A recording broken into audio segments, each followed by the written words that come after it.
राम राम शेतकरी बंधूंनो, स्वागत आहे तुमचं आपल्या ग्रेट शेतकरी यूट्यूब चॅनलवर। बघा शेतकरी मित्रांनो, आज 6 मार्च 2026 रोजचे आजचे आपण संपूर्ण महाराष्ट्रामधील तुरीचे बाजारभाव या व्हिडिओच्या माध्यमातून लाईव्ह स्वरूपात पाहणार आहोत। तत्पूर्वी आपण चॅनलवर नवीन असाल चॅनलला सबस्क्राईब करा, जेणेकरून आपल्याला दररोज बाजारभाव अपडेट जाणून घेण्यासाठी मदत होईल। बघा शेतकरी मित्रांनो, सध्या महाराष्ट्रामधील तुरीचे बाजारभाव 8,000 रुपये जास्तीत जास्त दर आणि सर्वसाधारण दर 7,400 रुपये क्विंटल असा बाजारभाव चालू आहे। चला तर आपण या प्रत्यक्षात व्हिडिओला सुरुवात करूया। बघा शेतकरी मित्रांनो, कृषी उत्पन्न बाजार समिती अकोला येथे अवकालेले 586 क्विंटल जास्ती दर 8,175 रुपये क्विंटल, सर्वसाधारण 8,080 रुपये क्विंटल जात आहे लोकल लाल तूर।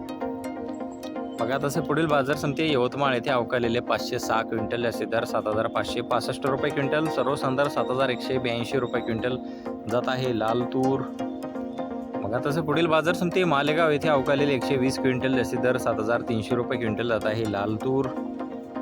बघा तसे पुढील बाजार समिती पाचोरा जळगाव येथे अवकालेले 100 क्विंटल जास्ती दर 7,535 रुपये क्विंटल जात आहे लाल तूर।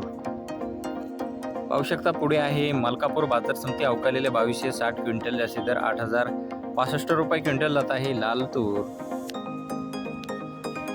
बघा तसे पुढील बाजार समिती सावनेर येथे जास्ती दर 7,550 रुपये क्विंटल जात आहे लाल तूर। बघा तसे पुढील बाजार समिती सेलू परभणी येथे जास्ती दर आहे 7,490 रुपये क्विंटल जात आहे लाल तूर आणि सर्वसाधारण 7,350 रुपये क्विंटल। बघा पुढे आहे मेकर बुलढाणा येथे जास्ती दर 7,700 रुपये क्विंटल जात आहे लाल तूर। बघा पुढे आहे सेलू परभणी येथे जात आहे पांढरा सोयाबीन जास्ती दर 7,430 रुपये क्विंटल।